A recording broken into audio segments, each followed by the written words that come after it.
할렐루야. 오늘도 새날을 주신 하나님을 찬양합니다. 오늘도 말씀으로 시작하는 이 하루, 말씀 충만, 은혜 충만, 성령 충만한 하루를 보내시기를 주님의 이름으로 축원합니다. 오늘은 말라기 3장 16절부터 4장 6절 마지막 절까지 함께 나누도록 하겠습니다. 하나님의 말씀을 경청하시기 바랍니다. 그때에 여호와를 경외하는 자들이 피차 말하매 여호와께서 그것을 분명히 들으시고 여호와를 경외하는 자와 그 이름을 존중히 여기는 자를 위하여 여호와 앞에 있는 기념책에 기록하셨느니라. 만군의 여호와가 이르노라. 나는 내가 정한 날에 그들을 나의 특별한 소유로 삼을 것이요 또 사람이 자기를 섬기는 아들을 아낌같이 내가 그들을 아끼리니 그때에 너희가 돌아와서 의인과 악인을 분별하고 하나님을 섬기는 자와 섬기지 아니하는 자를 분별하리라. 만군의 여호와가 이르노라. 보라, 용광로 불같은 날이 이르리니 교만한 자와 악을 행하는 자는 다 지푸라기 같을 것이라.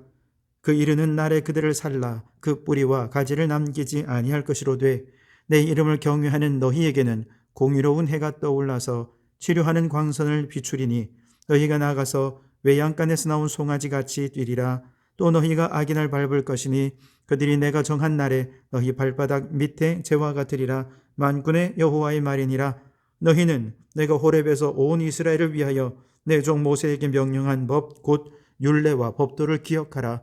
보라, 여호와의 크고 두려운 날이 이르기 전에 내가 선지자 엘리야를 너희에게 보내리니 그가 아버지의 마음을 자녀에게로 돌이키게 하고 자녀들의 마음을 그들의 아버지께로 돌이키게 하리라. 돌이키지 아니하면 두렵건대 내가 와서 저주로 그 땅을 칠까 하노라 하시니라. 아멘. 오늘도 이 말씀을 통해 우리에게 주시는 하나님의 음성을 듣게 되기를 바랍니다. 제사장과 레위인들이 하나님과의 언약을 깨뜨리면서 이스라엘의 영적 방파제가 사라졌죠. 이스라엘은 하나님의 심판과 저주 아래 있게 됩니다. 그러나 그 당시 그렇게 믿음이 없고 냉랭하며 하나님에 대해 반역적인 저 이스라엘 안에서도 하나님의 왕권을 인정하는 소수의 그룹이 있었습니다.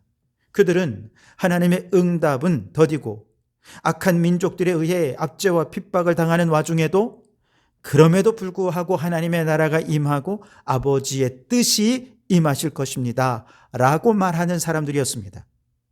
3장 16절에는 그들을 여호와를 경외하는 자들이라고 부릅니다.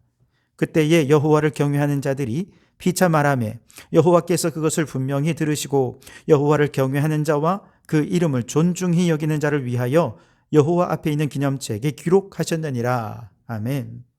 자, 여호와를 경외하는 이 소수의 사람들은 서로 말하기를 여호와께서 우리의 기도를 들으신다, 이런 이야기를 나눕니다. 여기서 들으시고라는 말은 히브리어로 귀를 곤두세우셨다, 그리고 경청하셨다, 이 두 동사가 동시에 쓰였어요. 동일한 두 행위를 반복해서 사용하는 것은 강조의 의미이고, 그래서 오늘 성경에서는 이 말을 분명히 들으시고라고 의역해서 번역을 한 것이죠. 하나님은 우리의 기도를 반드시 분명히 들으신다는 것입니다. 모두가 아유, 하나님은 악인을 좋아하시나 봐. 도대체 이렇게 악인이 판을 치고 어떻게 가만히 내버려 두실 수 있어? 정의의 하나님 어디 계신 거야? 하나님을 원망하고 그렇게 하나님을 비난하는 그런 말을 할 때 여호와를 경외하는 소수의 사람들은 뭐라고 말합니까? 아니야, 그래도 하나님은 지금 우리 안에 일하고 계셔. 하나님의 나라는 이미 시작이 되었고 반드시 이루어질 거야 라고 말하면서 서로의 신앙을 격려할 때 그 격려와 믿음의 말을 우리 하나님께서 들으신다는 것이죠. 이처럼 여호와를 경외하는 사람들은 주변 모든 사람들이 하나님을 멸시한다 하더라도 여호와의 이름을 존중히 여기는 자라고 말씀하십니다. 그래서 여기서 존중히 여긴다라는 말은 여러 종류의 시를 정교하게 얽거나 짜는 행위를 말하는데요. 출애굽기 26장에 보면 성막을 지을 때 그 휘장에 이제 홍색, 자색, 또 청색 실로 그룹을 정교하게 수놓는다, 이런 표현이 나오거든요. 바로 이 정교하게 수놓는다라는 것이 존중히 여긴다는 것이죠.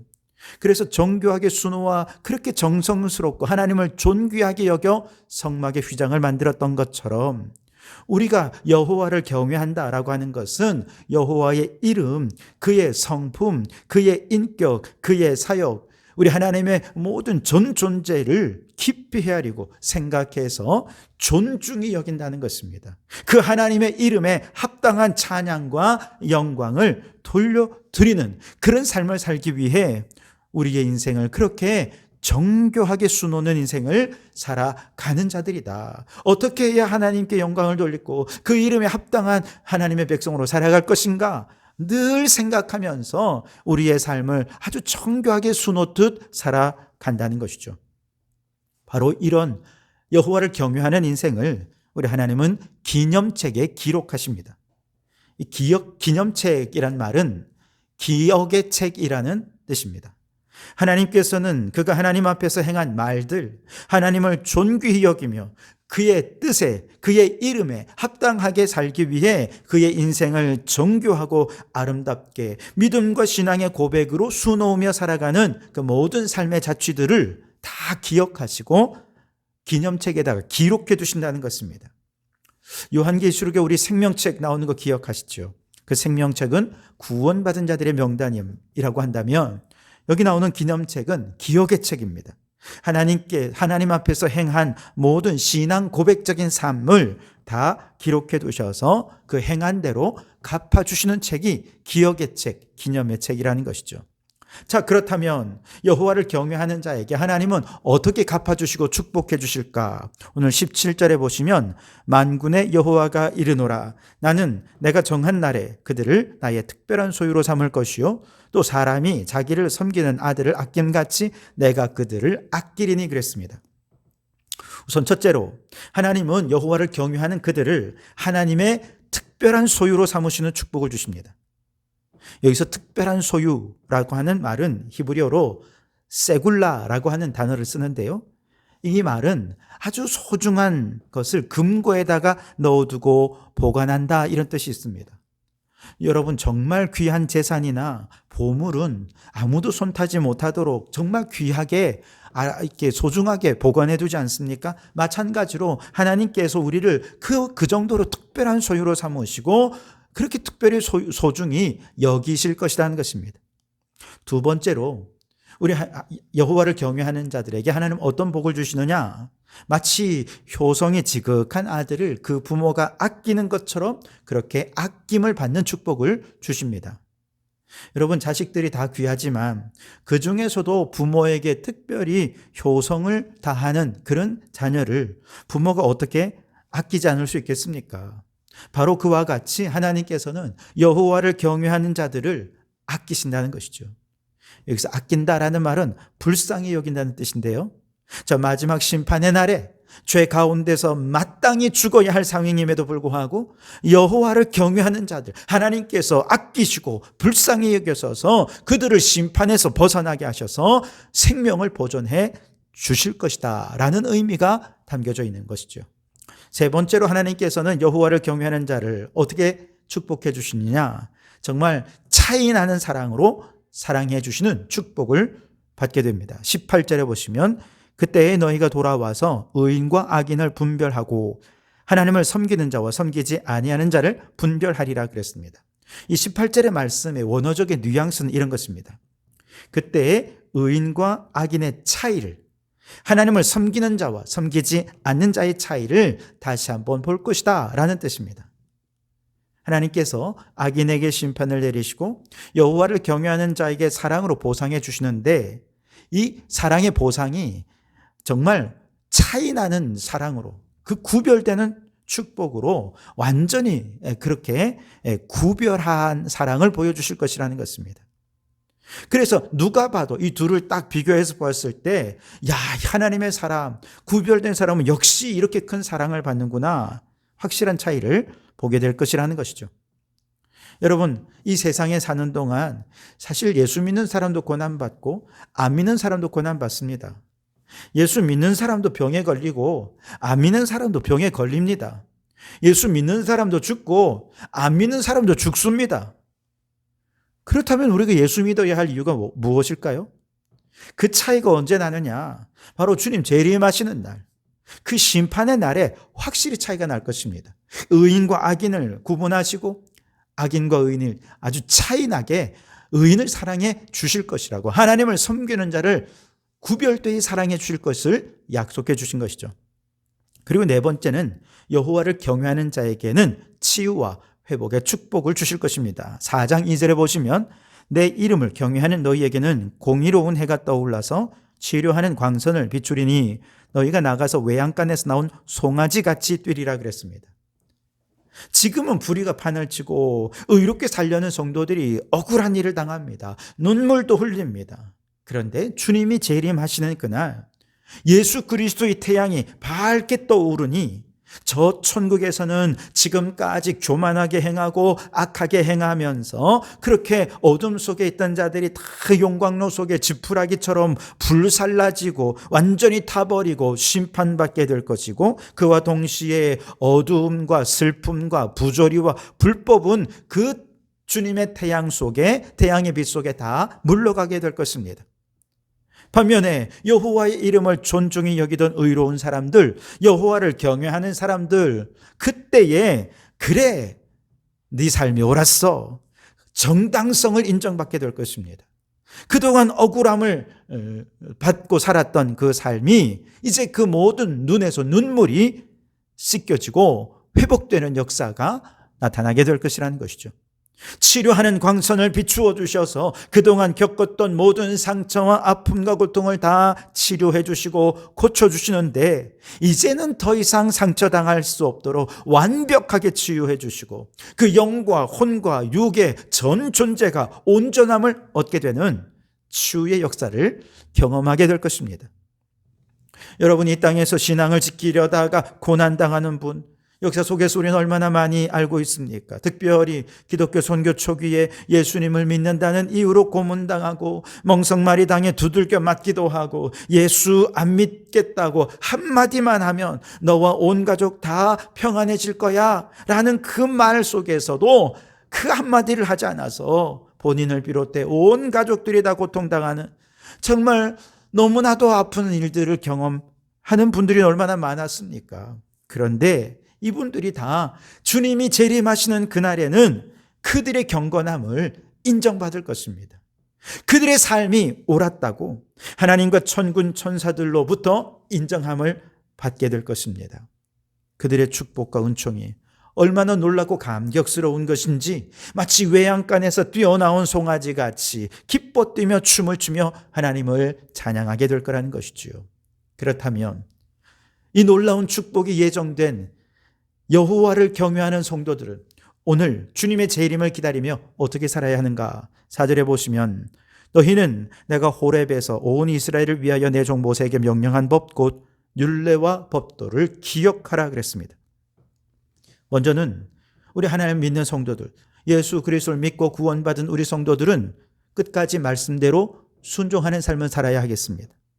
그리고 한 걸음 더 나아가서 말씀에서 떠나 죄 가운데 살지만 구원받기로 작정된 자들이 이 세상 속에 많이 있습니다.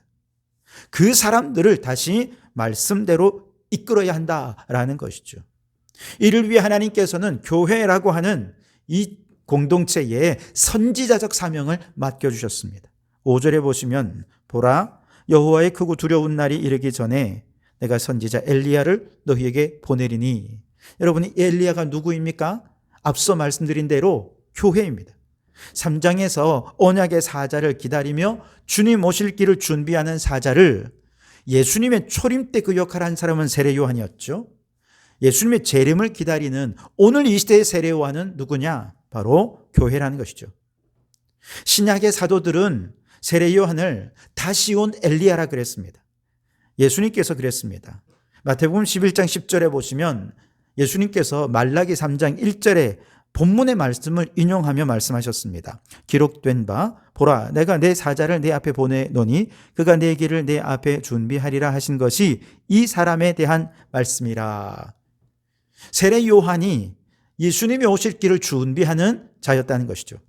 그리고 마태복음 17장 10절에 제자들이 예수님께 이렇게 질문합니다. 어찌하여 서기관들이 엘리야가 먼저 와야 하리라 하나이까? 그렇게 묻자 예수님께서 대답하십니다. 엘리야가 과연 먼저 와서 모든 일을 회복하리라. 내가 너희에게 말하노니 엘리야가 이미 왔으되 사람들이 알지 못하고 임의로 대하였도다. 인자도 이와 같이 그들에게 고난을 받으리라 하시니 그제서야 제자들이 예수께서 말씀하신 것이 세례 요한인 줄을 깨달으니라. 아멘. 자, 정리해보면 예수님의 초림을 준비하기 위해 준비한 사자, 다시 온 엘리야, 그는 세례 요한이었습니다. 그런데 그 엘리야가 하는 일은 뭐냐? 6절에 보면 그가 아버지의 마음을 자녀에게로 돌이키게 하고 자녀들의 마음을 그들의 아버지에게로 돌이키게 하리라. 돌이키지 아니하면 두렵건대 내가 와서 저주로 그 땅을 칠까 하노라 하시니라. 여러분, 열왕기상 18장의 갈멜산의 영적 전투에서 엘리야가 한 일은 무엇이었습니까? 하나님과 바알 사이에서 머뭇머뭇하는 사람들을 향해 여호와의 불을 내리는 것을 보여줌으로써 하나님만이 참신인 것을 보여주지 않았습니까? 바로 이것이 세례 요한이 행한 일이었다고 한다면, 이제 오늘날 예수님의 초림 이후에 재림을 기다리는 지금 주님의 다시 오심을 기다리며 아버지의 마음을 자녀에게, 자녀의 마음을 아버지에게 돌이키게 하고 이제 여호와의 불을 이 땅에 보내어서 하나님의 참신이심을 알려주는 바로 그 이 시대의 엘리야 선지자 그 사명을 맡은 곳이 어디냐? 바로 교회라는 것입니다. 그래서 죄 가운데 살면서 세상과 하나님 둘 사이에서 머뭇머뭇하는 사람들을 말씀 가운데로 아버지께로 돌이키도록 하기 위해서 교회가 해야 될 일, 여호와의 불이 이곳에 임하셨음을 보여주는 것이죠. 하나님이 참신임을 온 세상에 나타내어 보여주어야 하는 것이죠.